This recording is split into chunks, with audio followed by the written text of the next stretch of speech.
Olá, meu nome é Daniel Caon, e esse é mais um vídeo sobre das cápsulas matemáticas, sobre física. Nesta aula, nós vamos falar a respeito de energia. O que é energia? A energia, ela pode ser entendida de várias formas, né, em várias situações, e tem um conceito muito amplo. Nós podemos entender ela como a essência de formação do movimento e das leis da física.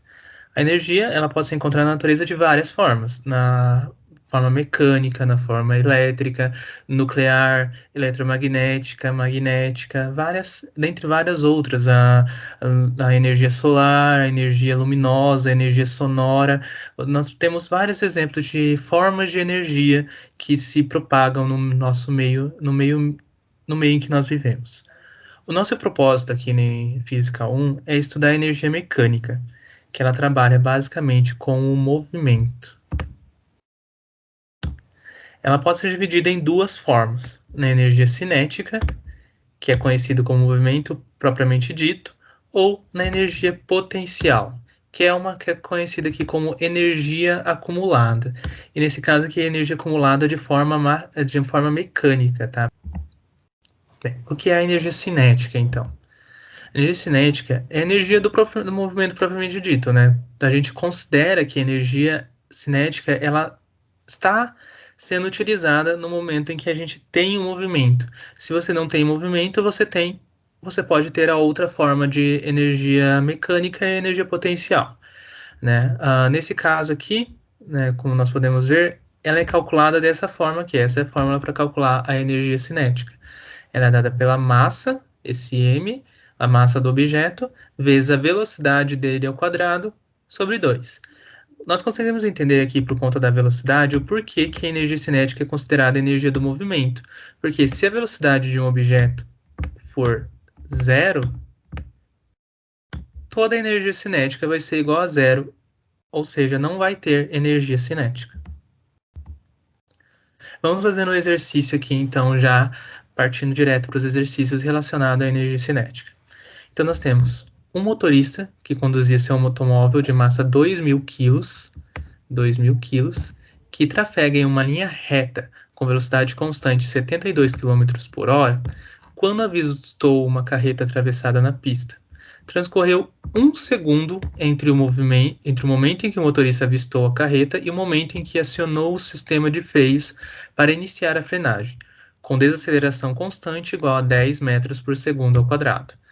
Desprezando-se a massa do motorista, assinale a alternativa que apresenta em joules a variação de energia cinética desse automóvel, do início da frenagem até o momento de sua parada. Na verdade, eu tirei essa questão de um banco de questões, então aqui estava dizendo para assinar a alternativa, né? Mas no caso, nós vamos calcular essa variação de energia cinética. Bem, como é que é dada a variação da energia cinética? Então, fazendo aqui a variação. Sempre que vocês observarem esse delta em alguma questão, você pode ler ele como variação. Então, nós temos a variação da energia cinética, vai ser o quê? A energia cinética final menos a energia cinética inicial. Então, vou colocar aqui E zerinho aqui, né? Que é o F para final e o 0 para inicial. Bem, se nós observarmos, né, a gente está considerando aqui até o momento da sua parada. Então, quando ele estiver parado, que é a nossa energia final, vai ser igual a zero, né? Porque quando um objeto está parado, nós consideramos que a energia cinética, que a velocidade dele é zero, né? Então, a energia cinética dele vai ser também igual a zero. Então, nós temos que a energia cinética final é igual a zero, certo? Então, no caso aqui, nós temos que calcular apenas a energia inicial dele, a energia cinética inicial dele. Deixa eu pegar a borracha aqui para a gente apagar isso.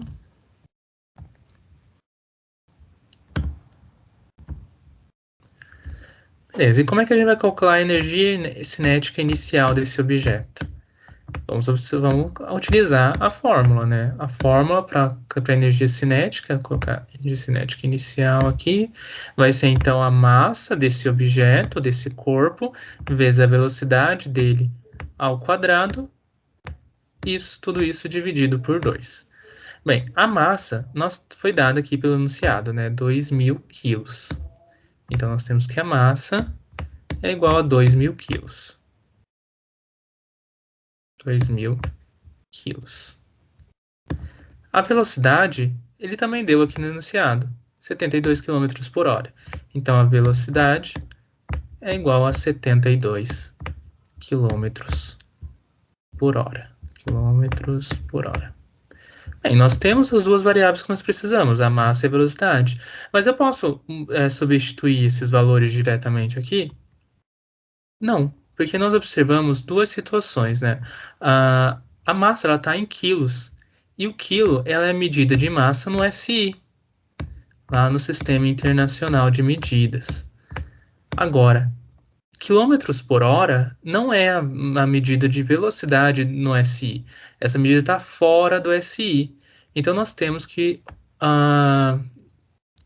considerar que nós temos que transformar essa velocidade para colocar ela dentro do SI. Se você já conhece, né, provavelmente para transformar de km por hora para metros por segundo, nós já temos um valor pronto, né? Nós sabemos que isso aqui nós dividimos por 3,6. E nós chegamos aí no resultado em km por hora. Mas onde que surge esse 3,6? Bem, se a gente fizer pelo método chiqueirinho, do chiqueirinho,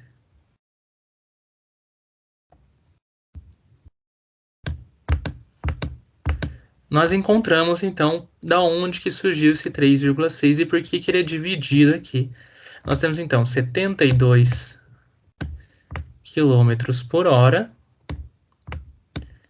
e eu quero transformar isso em metros por segundo. Bem, eu sei que em 1 quilômetro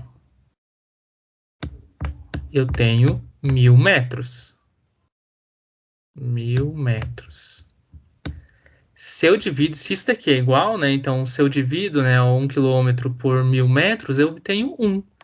Então, eu fico aqui. Se eu passar esse 1.000 metros que está lá do outro lado, como se estivesse multiplicando aqui o número 1, eu passo esse 1.000 metros dividindo, então eu fico com 1.000 dividido, 1 quilômetro dividido por 1.000 metros, eu obtenho essa relação de 1 aqui. Também posso fazer o contrário, em vez de passar esse 1.000 metros que está aqui desse lado multiplicando para cá dividindo, eu passo esse 1 quilômetro que está aqui, que também é como se estivesse multiplicando um número 1 aqui desse lado, também posso passar esse valor para o outro lado dividindo. Então, desse lado esquerdo eu fico com 1 que sobrou ali, do outro lado eu fico com 1.000 metros dividido por 1 quilômetro. Certo? Bem, eu quero eliminar esse quilômetro aqui, e eu percebo que ele está no nosso denominador aqui da nossa fração, né? Como se fosse uma fração, as medidas estão como se fossem fração aqui, né? Se ele está no denominador e eu quero eliminar ele, eu escolho qual dessas duas relações que o quilômetro esteja no denominador, que é essa segunda aqui, né? Nós temos que 1.000 metros sobre 1 quilômetro. E eu multiplico esse valor aqui por 1.000 metros dividido aqui por 1 quilômetro, né? Dividido por 1 quilômetro. Beleza? Bem, e para a hora? Nós queremos transformar a hora em segundos. Daí nós pegamos lá no relógio e vemos o quê? Em 1 hora tem quantos minutos? Tem 60 minutos. E em cada minuto tem quantos segundos? Tem 60 segundos. Então eu sei que em 1 hora eu tenho equivalente a 60 minutos vezes 60 segundos. Isso aqui me dá então que 1 hora tem 3.600 segundos, né? Faço 60 vezes 60, obtenho 3.600 segundos. E daí eu faço a mesma relação que eu tinha feito lá do outro lado. Se eu quero, eu considero que aqui, ó, vamos começar aqui pelo lado esquerdo. Eu considero que aqui no lado esquerdo tem um 1 multiplicando esse 1 hora. E se eu quero passar esse 1 hora para o outro lado, eu fico com... Me sobra 1 no lado esquerdo. E no outro lado eu fico com 3.600 segundos dividido por 1 hora. Se eu quero fazer o contrário, eu considero que aqui, né, esse 3.600 segundos está multiplicando 1, então eu fico aqui do lado direito, esquerdo, eu fico com 1 hora dividido por 3.600, isso, 3.600 segundos, né? Isso daqui é igual a 1. Bem, observando aqui na nossa medida, eu tenho que a hora ela está no nosso denominador, né? E eu quero eliminar ela. Então, eu escolho aqui qual das duas relações que a hora está no numerador, que é essa segunda aqui também, né? Ó, 1 hora em cima, 3.600 segundos embaixo. Então, né, vamos só apagar ali para ter espaço. Nós temos aqui. Nós vamos ficar, então, com 1 hora em cima e 3.600 segundos embaixo. Então, aqui multiplicado por 1 hora dividido por 3.600 segundos. Bem, nós podemos fazer aí, então, né, as relações, né? Mas já observando direto nas medidas. Opa, aqui eu coloquei em quilos, mas não é quilos, né? Eu estou falando de medida de comprimento. Vocês nem me falaram, né, que era quilômetros aqui, eu colocando quilos. Então, aqui é quilômetro, não quilo. Beleza, então já posso eliminar algumas coisas aqui, né? Esse quilômetro que está no numerador, ele elimina com esse quilômetro que está no denominador. E essa hora que está no numerador, elimina com essa hora que está no numerador. E aqui, ó, se eu fizer 1.000 aqui dividido, se eu dividir esse 1.000 aqui por 1.000, e esse 3.600 também por 1.000, né? Eu obtenho o que no final? Fico com 72 vezes 1.000 dividido por 1.000 é 1. E aqui, 3.600 dividido por 1.000, 3,6. E nas relações das medidas aqui, me sobrou metros por segundo, né? Metros por segundo. E é daqui que surge esse 3,6 e é por isso também que é dividido aqui. Então, quando a gente pega uma medida em quilômetros por hora, a gente faz essa relação toda aqui, né? Tá subentendido quando a gente divide por 3,6 e transforma em metros por segundo. Bem, agora isso é fácil, né? Pegamos a calculadora, dividimos 3,72 por 3,6 e descobrimos que isso daqui é igual a 20 metros por segundo. Beleza? Então, nós ficamos aqui com 20 metros por segundo. Vamos apagar agora essa parte toda aqui que a gente usou só para descobrir a medida, né? Só para descobrir a velocidade.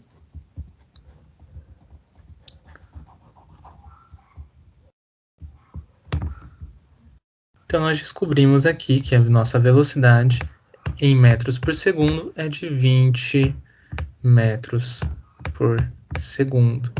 Bem, nós já temos a massa que está dentro do SI, e nós também temos agora a velocidade que também está dentro do SI. Agora o que falta para a gente? Nós podemos substituir então esses valores aqui na nossa equação. Então nós temos a energia cinética inicial é igual a massa que é igual a 2.000 vezes a velocidade que é 20 ao quadrado dividido por 2. Esse 2.000 dividido por 2, isso aqui é igual a 1.000, né? Então 1.000 e 20 ao quadrado é 400. Então 1.000 vezes 400. Isso daqui então é igual a 4 vezes 1 é 4. Eu tenho aqui 1, 2, 3, 4, 5 zeros. Então 400 mil? 400 mil. Qual que é a medida aqui? Como a medida de energia e está tudo no SI, então eu vou obter a resposta também na medida dentro do SI, que é em joules. Ou, colocando na notação científica, isso daqui é igual a 4 vezes 10 elevado a 5 joules. Então, a energia inicial desse carro, lá antes dele começar a frear, era de 4 vezes 10 elevado a 5 joules, certo? Bem, mas eu quero saber a variação de energia cinética, não quero saber a energia inicial. Se eu quero saber a variação da energia cinética, eu tenho que considerar, vamos apagar aqui em cima para usar esse espaço. Eu tenho que considerar, então, essa conta aqui, essa relação aqui, a energia cinética final menos a energia cinética inicial. Nós constatamos lá no começo que a energia cinética final é igual a zero. Nós calculamos que a energia cinética inicial é de 4 vezes 10 elevado a 5 joules. Então, menos 4 vezes 10 elevado a 5. Ou seja, a variação de energia cinética é de menos 4 vezes 10 elevado a 5 joules. Esse menos aqui apenas indica para a gente que o nosso objeto ele está parando. Se ele tivesse positivo, significa que ele estava ganhando energia. Aqui nesse caso, ele está perdendo energia. Beleza, pessoal? Continuando. A outra forma de energia que nós estudamos na energia mecânica, né? Outra forma de energia mecânica é a energia potencial. E essa energia potencial ela se apresenta de duas formas, né? Nós conhecemos ela como energia potencial gravitacional e energia potencial elástica. Em suma, o que é a energia potencial? Nós podemos dizer que é uma energia acumulada. Bem, a energia gravitacional, em outras palavras, ela é acumulada quando o corpo adquire altura, né? Como o próprio nome que fala gravitacional, está diretamente relacionado à gravidade. E a gravidade ela tem muita influência na gente para manter a gente preso na Terra, né? Basicamente presos na Terra. Mas ela também está relacionada quando nós adquirimos altura, né? Quanto mais altos nós estamos, mais nós sentimos essa força gravitacional agindo com a gente, agindo nos nossos corpos. Então, nós consideramos aqui a energia potencial gravitacional, ela é dada por essa fórmula aqui, né? É a massa do objeto vezes a gravidade vezes a altura dela. E aqui nós observamos que sempre nós utilizamos uma altura referencial, né? Porque imagina aqui você está aqui, tem uma pessoa que está no solo. Vamos dizer que isso aqui é um objeto que está no solo. Nós dizemos que a altura dela, nossa altura referencial, é igual a zero, né? Agora, se essa pessoa sobe uma escada aqui, se esse corpo ele é levantado até uma certa altura nessa escada, nós temos que essa altura aqui, né, vou chamar aqui ela de H1, difícil de escrever, mas H1 então vai ser maior que H. E nesse caso aqui, a nossa energia potencial gravitacional do corpo que está aqui em cima da escada, ela é maior que a energia gravitacional do corpo que está aqui no solo. Mas imagine você que existe aqui que isso fosse uma rua e existe um buraco aqui, uma vala, alguma coisa aqui nessa passagem. E nós resolvemos colocar esse objeto aqui dentro dessa vala. O que vai acontecer agora? Nós vamos ter uma outra altura, uma altura 2 aqui. Só que essa altura 2, ela agora está abaixo do nosso referencial, né? O nosso referencial é a altura 0 aqui, que é o objeto quando ele está no solo. Quando ele está abaixo do solo, nós temos então que a altura 2 ela vai ser menor que o nosso referencial. Quando ela é menor que o nosso referencial, nós dizemos então que a energia potencial gravitacional dela vai ficar negativa, né? Porque se o nosso referencial aqui é zero e nós substituirmos aqui na forma mg vezes zero, né? Nós vamos ter energia potencial gravitacional zero. E se nós colocarmos esse objeto abaixo do nosso referencial, nós consideramos que a energia potencial dele é menor que zero, né? Negativa. Então, tudo depende aqui dos nossas referências, dos nossos referenciais. Mas, geralmente, a nossa altura zero, a nossa altura de referência, é a altura do solo. Certo? Bem, a outra forma de energia potencial gravitacional... Opa, perdão. A outra forma de energia potencial é a energia na forma elástica. Essa energia, ela acontece ela é acumulada em objetos molas, né? Nós consideramos como molas. Molas, mas também molas de compressão, molas de tração também. Basicamente, qualquer tipo de material que possua essa característica elástica, que ela pode se deformar e voltar. A partir do momento que nós implicamos uma força nesse objeto, ele se deforma um pouquinho, pode ser um pouquinho, pode ser muito, mas assim que nós retiramos essa força, esse objeto ele retorna para o seu formato original. Então nós dizemos que esse objeto ele tem essa característica elástica. A energia potencial elástica ela é calculada aqui por essa equação aqui. K vezes x ao quadrado sobre 2. Esse K nós conhecemos aqui como constante elástica, né? E ela depende diretamente de cada material. Como existem molas de vários materiais, você pode fazer mola de qualquer material, na verdade. Então essa constante elástica ela vai depender de cada material que você estiver trabalhando. Aqui nos cálculos de física, esse constante elástica geralmente é dado, mas mais para frente vocês vão aprender a calcular essa constante elástica. O x é a deformação causada pelo objeto. Então, nós temos aqui uma mola que está em seu, vamos dizer que ela está aqui em seu estado natural, né? Essa mola tem um comprimento aqui que nós conhecemos como, chamamos L. E vem e nós aplicamos uma força nessa mola, uma força nesse sentido aqui nessa mola. Vamos dizer que ela está presa aqui desse lado numa parede. O que vai acontecer com essa mola? Essa mola vai se deformar, né? Se nós aplicamos uma força aqui no sentido de compressão dela, ela vai se deformar. E ela vai se deformar quanto? Esse valor aqui que nós chamamos de x. E é esse valor que nós utilizamos na equação aqui da energia potencial elástica. Beleza? Esse valor de deformação. Teoricamente, todos os corpos possuem certa capacidade elástica. Entretanto, para alguns corpos, essa capacidade é muito pequena. Ou seja, dependendo da quantidade de energia que você impõe a esses corpos, a capacidade elástica é superada e o objeto entra em seu estado plástico. Ou seja, ele passa a se deformar e não consegue mais retornar à sua forma natural. Já vamos fazer um outro exercício agora relacionado à energia potencial.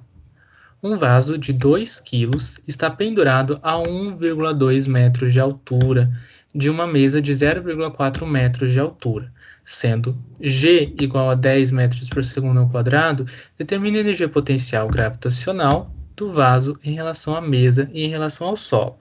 Olha, então nós estamos trabalhando aqui com duas situações. A nossa referência, então, primeiro vai ser a mesa e depois a nossa referência vai ser o solo, né? Então, o que vai acontecer? Vamos tentar imaginar esse cenário aqui. Então, nós temos o solo, e nesse solo nós temos uma mesa aqui, né? Vamos dizer que o meu desenho está bonitinho, e aqui pendurado, assim, em cima dessa mesa, você tem um vaso de plantas, né? Um vaso, vamos dizer aqui que você tem uma samambaia. De novo, vamos dizer que seu desenho está bonitinho aqui, né? A gente está preso aqui no teto.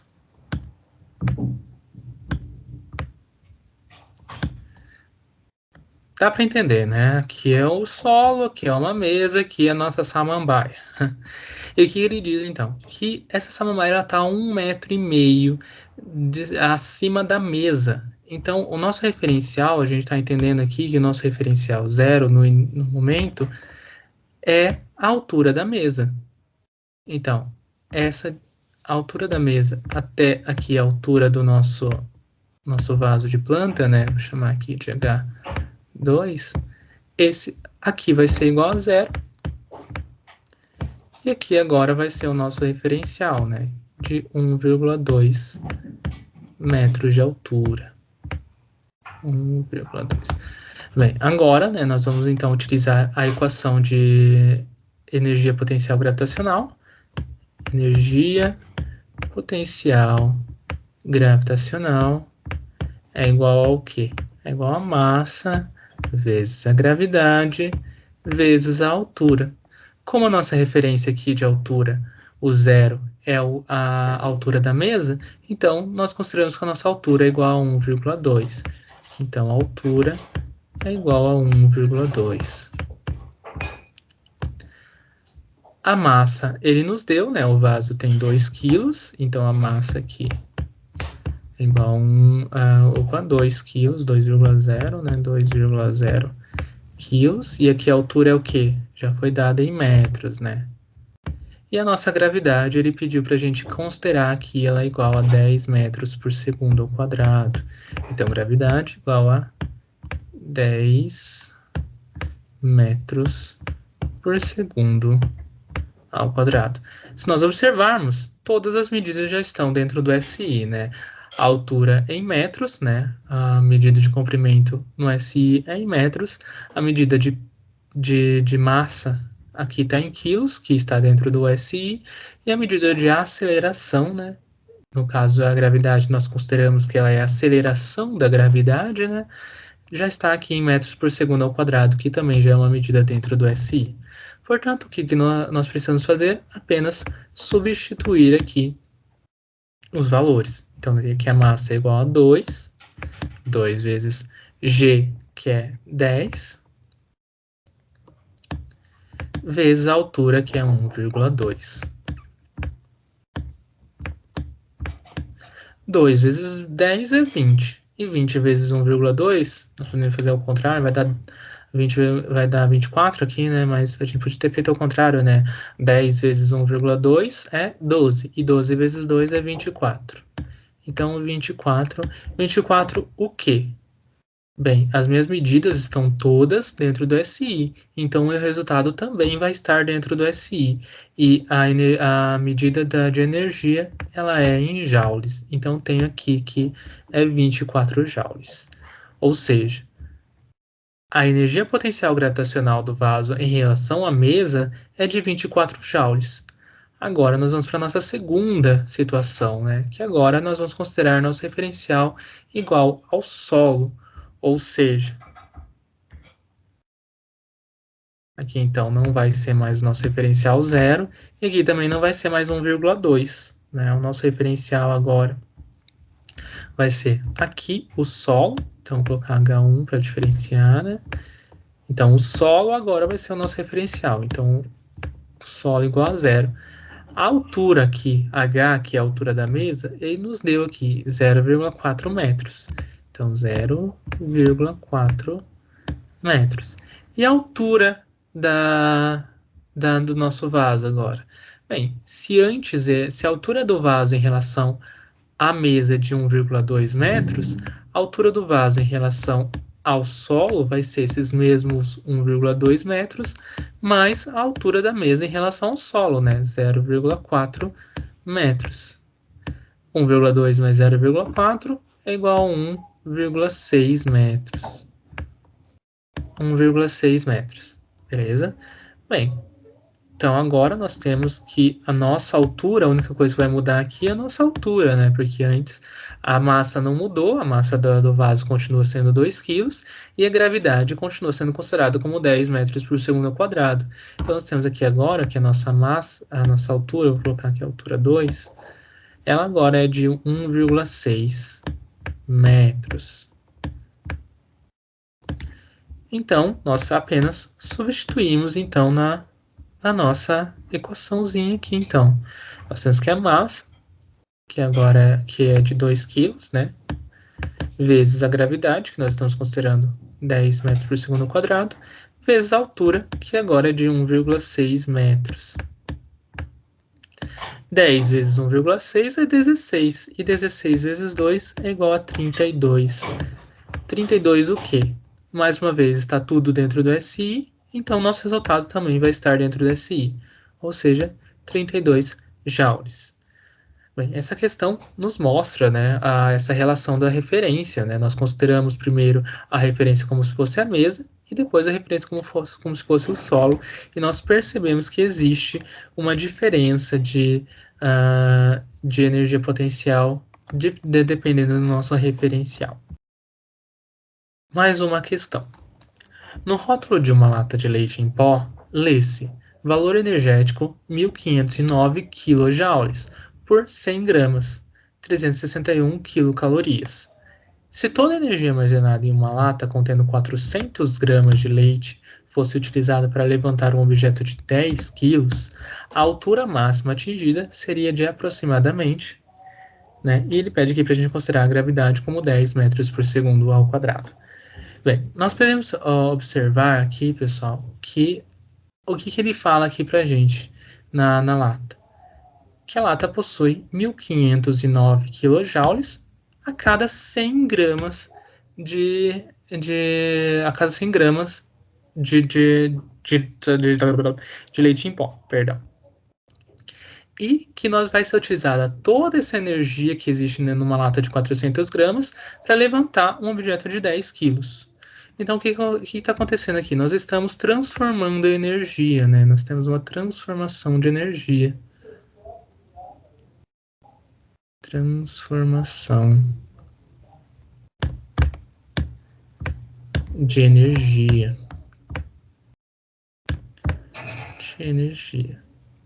Nesse caso, nós estamos transformando a energia calórica, né, aqui do leite em pó em energia o quê? Energia calórica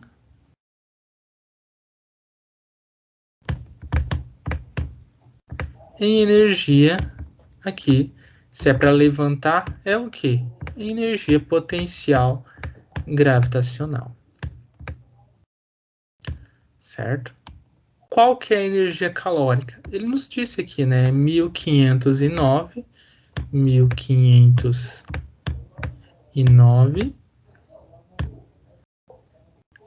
vezes a cada 100 gramas, né? E se a lata tem 400 gramas, então é 1509 vezes 4, porque 400 dividido por 100 é 4, então tem 4 vezes 100 gramas, ou seja, tem 1509 vezes 4 joules aqui, quilojoules, né? Ó, a medida ali que ele nos deu, quilojoules. Isso vai se transformar no quê? Vai se transformar em energia potencial gravitacional, que nós temos a equação dela, é dada por massa vezes a gravidade vezes a altura. A massa ele nos deu? Nos deu. Né? Ele nos deu ali de 10 quilos, um corpo, um objeto de 10 quilos. A gravidade ele pediu para a gente considerar também como 10 metros por segundo ao quadrado.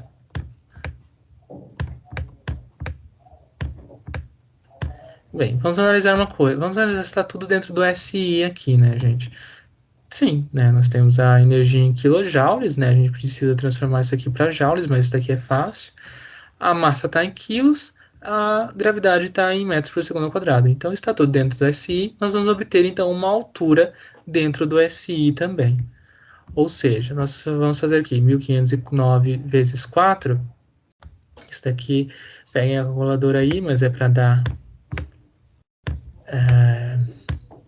6.036 vezes 10 elevado a 3 joules. A medida aqui em joules. Como é quilo, a gente pode substituir aqui por 10 elevado a 3, tá, pessoal? Esses múltiplos e submúltiplos são coisas que vocês já devem ter visto anteriormente, tá? Então, quilo a gente pode substituir por 10 elevado a 3, certo? Isso aqui vai ser, então, igual a massa, que é de 10 quilos, a gravidade de 10 vezes 10 metros por segundo ao quadrado, vezes a nossa altura aqui, que é o que a gente quer. Isso aqui também pode ser considerado, né, gente? A gente pode fazer 10 vezes 10 é 100, mas 100 também a gente pode colocar aqui no modo de científico, né, da forma científica do número, né, 100 é igual a 10 elevado a 2, 10 elevado ao quadrado, né, então 10 vezes 10 que é igual a 100, que é igual a 10 elevado ao quadrado. Se a gente passa esse 10 elevado ao quadrado para o outro lado dividindo, nós vamos ter 6.036 vezes 10 elevado ao cubo, dividido por 10 elevado ao quadrado. Isso daqui vai ser a altura, né, que nós conseguimos levantar esse objeto. Ou seja, a altura vai ser o quê? Esse 6.036 ele continua aqui, né? 6.036. Agora, 10 ao cubo dividido por 10 ao quadrado, a gente utiliza uma regra de potenciação, né? Quando a base é igual, o que a gente faz? A gente preserva a base e subtrai, como é uma divisão, a gente subtrai os expoentes. Então, 3 menos 2 é igual a 1.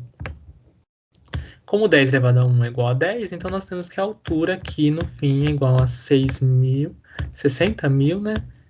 360 metros. Então, se nós utilizássemos toda a energia que essa lata de leite em pó ela dá para, sei lá, para uma pessoa, vamos dizer, e essa pessoa utilizasse toda essa energia para levantar esse objeto de 10 quilos, essa pessoa conseguiria levantar esse objeto em 60.360 metros. Vamos encerrar a aula agora, tá? Espero ter ajudado vocês. Possivelmente vocês podem estar precisando desse conteúdo de agora. E bem, até mais. Espero encontrá-los mais pra frente.